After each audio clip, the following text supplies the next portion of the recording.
Hello students, physics के next lecture में आपका स्वागत है। हमने अपनी पिछली वीडियो से एक नए चैप्टर की शुरुआत की थी और वो है आपका चैप्टर नंबर 10 और चैप्टर का नाम है लाइट, रिफ्लेक्शन एंड रिफ्रैक्शन। ठीक है, हमने इस चैप्टर को स्टार्ट किया था और मैंने आपको अपने पिछली वीडियो के अंदर कुछ बेसिक समझाए थे, जैसे लाइट के बारे में बताया, कुछ रिफ्लेक्शन के बारे में या और इसके रिलेटेड कुछ फिनोमिनास के बारे में मैंने आपको एक्सप्लेन किया। एक बार इस वीडियो में आपको मैं छोटा सा रिकैप दे देती हूँ कि हमने पिछली वीडियो के अंदर क्या क्या समझा था। ये चैप्टर बेसिकली लाइट के ऊपर बेस है। तो हमने अपनी पिछली वीडियो के अंदर समझा था, सबसे पहले तो ये देखना बहुत जरूरी है ना कि जिसके बारे में हम पढ़ रहे हैं, जो सिस्टम के बारे में हम पढ़ रहे हैं वो है क्या चीज। तो लाइट हमने क्या समझा था कि लाइट क्या होती है। लाइट एक तरीके की क्या होती है, एनर्जी ही होती है। जैसे कोई भी और एनर्जी हो गई, इलेक्ट्रिकल एनर्जी हो गई, साउंड एनर्जी हो गई, हीट एनर्जी हो गई, है ना। वैसे हर एक एनर्जी की तरीके से जो लाइट भी होती है वो भी क्या होती है, एक तरीके की एनर्जी ही होती है जो हमारे बहुत से काम करने में यूज में आती है। ठीक है, और जैसे हर एक तरीके की एनर्जी का एक पर्टिकुलर यूज होता है, वैसे लाइट एनर्जी हमें क्या देती है, हमें लाइट एनर्जी विजन देती है। विजन का मतलब कि हमें देखने की क्षमता देती है, साइट देती है। साइट का मतलब क्या होता है, देख सकना।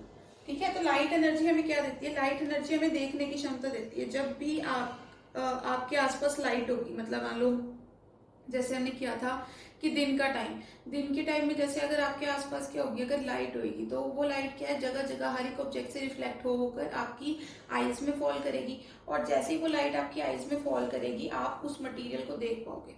अब दूसरी इंपॉर्टेंट चीज क्या थी कि अगर आपको किसी भी चीज को देखना है तो सबसे पहले नेसेसरी चीज क्या होनी चाहिए कि उस चीज से लाइट टकरा के वापस आपकी आंखों में आनी चाहिए।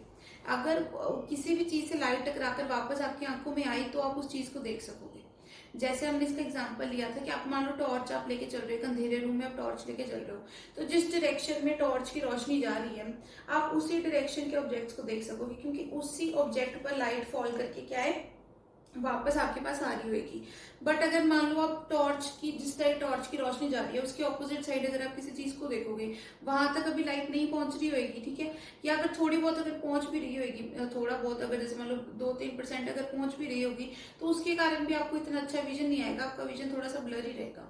तो आपको लाइट क्या है, लाइट एक ऐसे फॉर्म ऑफ एनर्जी होती है जो आपको विजन की वो देती है, क्षमता देती है, जिससे आप किसी भी चीज को देख सकते हो। लाइट एक ऐसी फॉर्म ऑफ एनर्जी है। ठीक है, दूसरा हमने क्या देखा था, दूसरा हम दो तरीके के ऑब्जेक्ट्स के बारे में स्टडी कर रहे थे, है ना। या हम ये कहो कि आप ट्रांसपेरेंट या ओपेक ऑब्जेक्ट्स क्या क्या होते हैं, हम इनको देखना चाहते थे कि ये ऑब्जेक्ट्स कैसे होते हैं और ये लाइट में कैसे काम में आती है। क्योंकि असल में क्या है ना, असल में इस चैप्टर में आप लाइट की बहुत सारी वो देखोगे, यूजेस देखोगे। जैसे कभी कभी आप कहीं घूमने वगैरह गए हो तो आपने देखा हो कि कई स्पॉट्स पे ना बहुत डिफरेंट डिफरेंट तरीके के क्या पड़े होते हैं, मिरर पड़े होते हैं।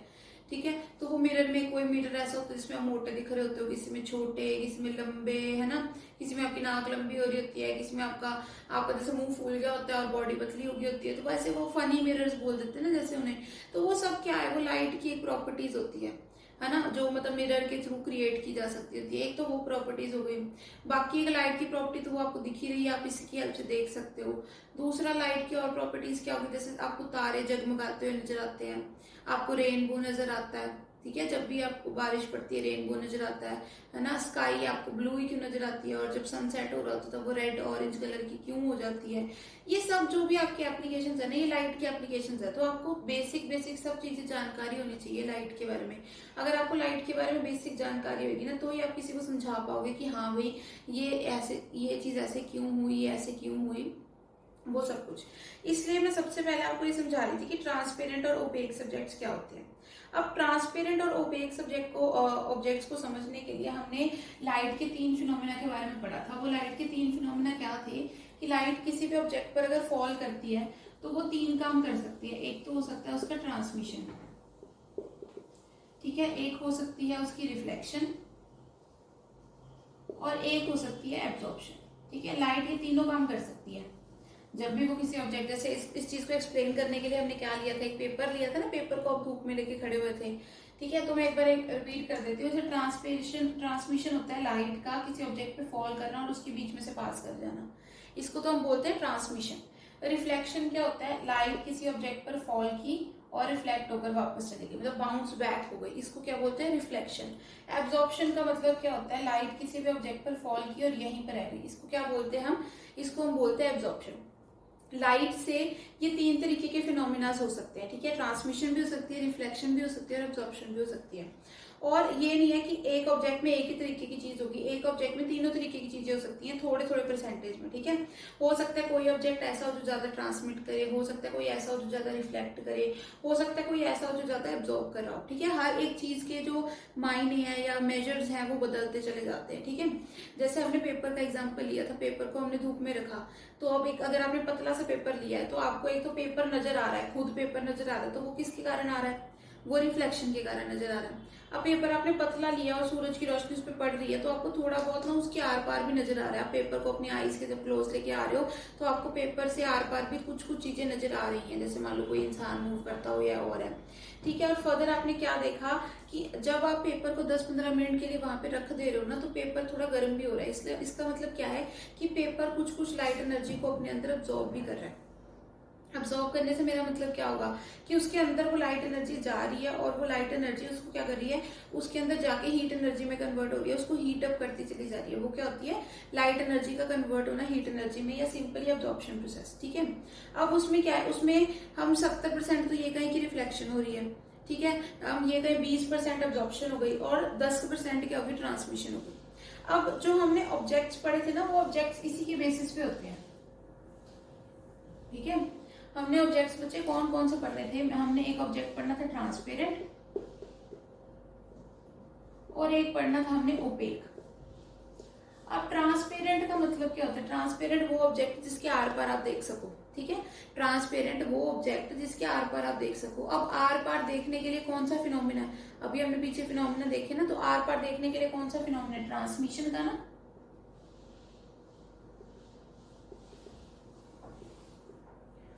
आर पार किसी भी ऑब्जेक्ट को देखने के लिए कौन सा फिनोमिना, ट्रांसमिशन का, ठीक है। मैंने ट्रांसमिशन की स्पेलिंग गलत लिख दी है, एक सेकेंड।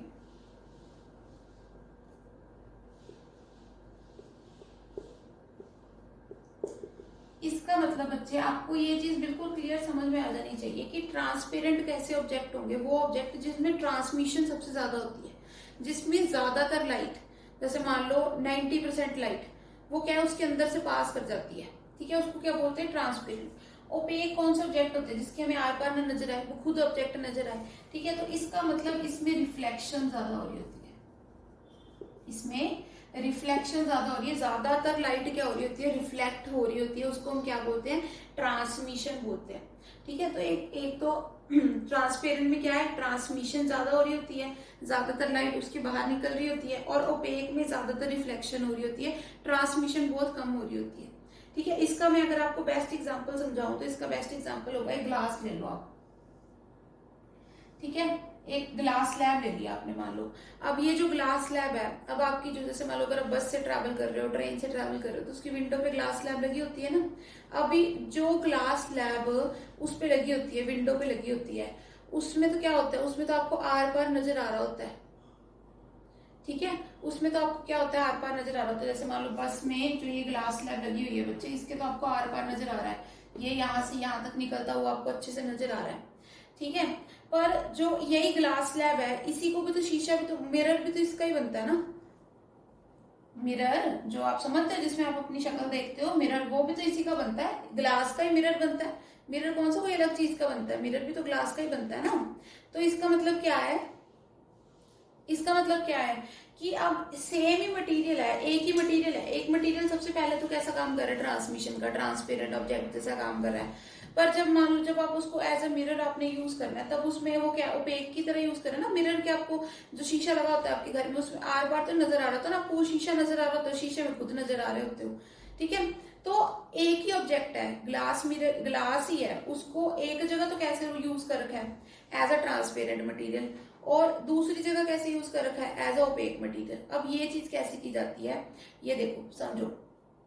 अब जो ग्लास है, अगर आप नॉर्मल ग्लास लेके चलो, मतलब मान लो कोई भी आप ग्लास की कोई भी प्लेट लेके आ रहे हो अपने पास, है ना, तो सबसे पहले तो वो प्लेट कैसी होगी, वो ट्रांसपेरेंट होगी, क्योंकि वो ग्लास की अपनी प्रॉपर्टी है कि वो कैसा है, वो ट्रांसपेरेंट मटेरियल है, उसके आर पार ही नजर आता है। ठीक है, तो ग्लास सबसे पहले तो क्या होगा, ट्रांसपेरेंट। पर जब आपको उसका क्या बनाना हो, मिरर बनाना हो, मिरर में आप क्या चाहते हो, हमें उसके आर पार ना नजर आए, सब की वो खुद वो चीज नजर आए। तो हम क्या करते हैं ना जी, देखो जब आर पार नजर आ रहा होता है तो उसमें क्या हो रही होती है, ट्रांसमिशन। जब हमें वो खुद मटेरियल चाहिए तो हमें क्या चाहिए होता है, रिफ्लेक्शन होनी शुरू हो जाए। यानी अब आप क्या करना चाहते हो, अब ये चाहते हो कि ट्रांसमिशन की जगह पे क्या होनी शुरू हो जाए, रिफ्लेक्शन होनी शुरू हो जाए। तो आप क्या करते हो, आप जो ये मिरर होता है ना, इसकी एक साइड में पेंट कर देते हो।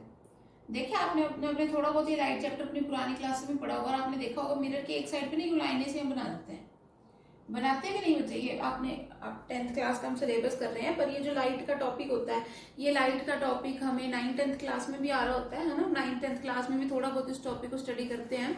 तो उसके अंदर आपने तकरीबन देखा होगा, जब भी ऐसा कोई मिरर बना होता है ना, ऐसे प्लेन मिरर बना के रखते हैं, तो मिरर की एक साइड पर ना जो लाइनें सी बना देते हैं। ये लाइनें असल में क्या होती हैं, ये लाइनें होती हैं पेंट की ना, मिरर के एक साइड पे क्या कर देते हैं, पेंट कर देते हैं। जब आप मिरर की एक साइड पे क्या कर दोगे, पेंट कर दोगे, जैसे मान लो ये लाइट आई इधर, ठीक है, अब यहाँ पे क्या है, इसके दूसरे एज पे यहाँ पे क्या कर रखा है आपने, पेंट। अगर पेंट ना होता तो लाइट खुद ब खुद बाहर की तरफ निकल जाती, बट अब ये पेंट किया हुआ है, अब ये पेंट के कारण लाइट के बाहर नहीं निकल पा रही। ठीक है, और लाइट अब बाहर नहीं निकल पा रही, एब्जॉर्ब तो क्या ही करेगा, मान लो ग्लास अगर मान लो 5% लाइट को एब्जॉर्ब भी कर लेता है, अगर 100% मान लो इसमें से गई है तो 5% मान लो ये एब्जॉर्ब भी कर लेता है, पर ज्यादातर लाइट को भी क्या कर देगा, वापस ही भेज देगा ना। देखो इसके पास एनर्जी आई है, एनर्जी को ये डिस्ट्रॉय तो कर नहीं सकता, तो इसको एनर्जी कहीं ना कहीं तो यूज करनी पड़ेगी। ट्रांसमिट ये कर नहीं पा रहा क्योंकि हमने पेंट लगा दिया। एब्जॉर्ब मान लो 5% कर ले, इसके ज्यादा से एब्जॉर्ब भी नहीं हो रहा। ठीक है, फिर उसके बाद क्या होगा, अब ये उसके बाद क्या कर देगा, रिफ्लेक्ट कर देगा, मतलब आपकी जितनी भी लाइट है वो क्या आ जाएगी, वापस आ जाएगी। अब इसके कारण क्या होगा, इसके कारण आपको शीशे में अपनी शक्ल नजर आनी शुरू हो जाएगी, समझते हो। इसके कारण अब ये शीशे के आपको आर पार नहीं है, सब की खुद ये मिरर नजर आने लग जाएगा। और जब आप इस मिरर में अपने आप को देखोगे, देखो आप खुद ही लगे हो ना, खुद ही आपके अंदर से लाइट निकल रही है, मान लो वही लाइट अगर आके वापस आपके पास आ रही है, तो इसका मतलब इस मिरर में आपको क्या है, अपनी ही इमेज नजर आने लग जाएगी। समझते हो। अब ये मिरर बनाए कैसे जाते हैं, मिरर इस तरीके से बनाए जाते हैं। मिरर में क्या होता है, एक सिंपल ग्लास की चीज ली जाती है, ठीक है, उसको अगर एक साइड से अगर हम पेंट कर देते हैं तो वो क्या बन जाता है, मिरर बन जाता है। जिसके केस में क्या होता है, जिसमें क्या होता है कि हमें मिरर के मतलब आर पार नहीं, सब खुद मिरर, और मिरर में भी हमें अपनी शक्ल नजर आनी शुरू हो जाती है। ठीक है, ये होता है आपका concept of transparent and opaque object. Transparent object में ज्यादा से ज्यादा क्या हो रही होती है, ट्रांसमिशन हो रही होती है, और ओपेक ऑब्जेक्ट में ज्यादा से ज्यादा क्या हो रही होती है, रिफ्लेक्शन हो रही होती है। ठीक है, फिर उसके बाद जो नेक्स्ट चीज है, नेक्स्ट चीज हमारे पास क्या है कि हमने अब ये स्टडी करना है बच्चे कि रिफ्लेक्शन के रूल्स क्या क्या है। मतलब जब भी रिफ्लेक्शन होनी है तो रिफ्लेक्शन किन रूल्स को मानती है, वो हमें स्टडी करने। देखो ये काफी इंपॉर्टेंट चीज है, ये पेपर में भी आ सकता है, आपको सीधा सीधा आ सकता है, कोई लिख सकता है कि रिफ्लेक्शन के रूल्स बताओ और उन्हें लिखो। तो रिफ्लेक्शन के बच्चे बेसिकली दो रूल्स होते हैं, उन दो रूल्स को हम अब इस वीडियो के अंदर अपना कुछ समझने की कोशिश करेंगे। ठीक है, रिफ्लेक्शन रूल्स कह लो या लॉज, हम इसे लॉज ऑफ रिफ्लेक्शन बोलते हैं। क्या बोलते हैं, लॉज ऑफ रिफ्लेक्शन। अब लॉज ऑफ रिफ्लेक्शन वैसे इंग्लिश में मतलब आपको स्टेटमेंट देने की बजाय सबसे पहले मैं ये कोशिश करूंगी कि मैं आपको नॉर्मली समझा दूं कि रिफ्लेक्शन के लॉज है क्या और उनमें होता क्या क्या। अब देखो जब रिफ्लेक्शन होनी है तो सबसे पहले इंपॉर्टेंट चीज क्या है, आपके पास एक मिरर होना चाहिए। मिरर के लिए सबसे पहले क्या होना चाहिए, ग्लास ऑब्जेक्ट होना चाहिए, कोई भी ग्लास होना चाहिए जो मिरर बनाया जा सके। फिर आप क्या कर दोगे, उसकी एक साइड पे पेंट कर दोगे, क्या कर दोगे, एक साइड पे पेंट कर दोगे। फिर उसके बाद अब रिफ्लेक्शन करनी है हमने, तो एक क्या होनी चाहिए आपको, एक तो लाइट आनी चाहिए, फिर हम उसकी क्या दिखाएंगे, बाउंसिंग बैक। तो सबसे पहले हम क्या दिखाते हैं, हम ये मानते हैं ये आपका सोर्स ऑफ लाइट है। सोर्स ऑफ लाइट मतलब जहां से लाइट एनर्जी निकल रही है। मान लो ये आपका सोर्स ऑफ लाइट है, इससे लाइट एनर्जी निकली। ठीक है, अब ये देखो ये टर्म्स को धीरे धीरे समझने लगो। जो ये लाइन है, ये लाइन क्या रिप्रेजेंट कर रही है, वो एनर्जी जो आपकी मिरर को आके टकराई है। ठीक है। तो ये आपने दिए ना, तो इस रे को क्या बोलते हैं, इस रे को बोला जाता है बच्चे इंसिडेंट रे। इंसिडेंट रे का मतलब वो रे जो आपके सोर्स से आई है, ठीक है। फिर उसके बाद अगर हमने क्या देखना है कि ये बाउंस बैक किधर को जाती है, किधर को बाउंस बैक चली जाती है। तो उस चीज को देखने के लिए हम क्या करते हैं, जैसे मान लो ये इस पॉइंट पे हम टकराई है ना, तो इस पॉइंट पे हम एक नॉर्मल बनाते हैं। नॉर्मल बनाने से मेरा मतलब क्या है, एक ऐसी लाइन जो आपके मिरर पे इस पॉइंट पे क्या बनाए, 90 डिग्री का एंगल बनाए, ठीक है। इस पॉइंट पे हमें एक ऐसी लाइन बनानी है जो इस मिरर की क्या हो, परपेंडिकुलर। परपेंडिकुलर का मतलब क्या होता है, 90 डिग्री का एंगल बनाना। तो आपको पता है ये बिल्कुल सीधी लाइन होगी ऐसी, ठीक है, बिल्कुल सीधी लाइन होगी ना। इस लाइन को बच्चे क्या बोला जाता है, इस लाइन को बोला जाता है नॉर्मल रे। इसको क्या बोला जाता है, नॉर्मल रे। अब क्या है, अब ये जो आपकी क्या है, इंसिडेंट रे। इंसिडेंट रे मतलब जो जहां से लाइट आ रही है, इंसिडेंट रे इसके साथ कितना एंगल बना रही है, मान लो इसके अंदर एंगल बना रही है कुछ थीटा, ठीक है। ये क्या, ये इंसिडेंट रे। इंसिडेंट रे मतलब वो रे जो आपकी सोर्स ऑफ लाइट से बाहर निकली है। नॉर्मल जो मतलब आपने मिरर के परपेंडिकुलर बनाई है, फिर उनके बीच में कितना एंगल बन रहा है, थीटा। इस थीटा एंगल को क्या बोला जाता है, इंसिडेंट एंगल। इस थीटा एंगल को क्या बोलते हैं बच्चे, इस एंगल को बोलते हैं आपका इंसिडेंट एंगल। अब लाइट कैसे रिफ्लेक्ट होती है, अब लाइट ने ना, अब जैसे मान लो टकरा के ऐसी जाएगी इधर को, और कैसे जा सकती है, अब लाइट तो कहीं भी जा सकती है ना, मान लो ऐसे चली गई, ऐसे चली गई, ऐसे चली गई, पर एक पर्टिकुलर डायरेक्शन में जाएगी। अब वो कैसे हम देखेंगे, वो अब जैसे मान लो बाउंस बैक तो कहीं पे भी हो सकती है किसी डायरेक्शन में, पर ये एक लॉ को फॉलो करती है। वो लॉ क्या है कि जब ये लाइट ने रिफ्लेक्ट होना है ना, रिफ्लेक्ट होना मतलब बाउंस बैक होना है ये, तो ये जो नॉर्मल है ना आपकी, ये नॉर्मल, उसके साथ जो आपकी ये रे होगी, ये रे कौन सी है, जो टकरा के वापस गई है, इसको आप क्या बोलते हो, इसको हम बोलते हैं रिफ्लेक्टेड रे।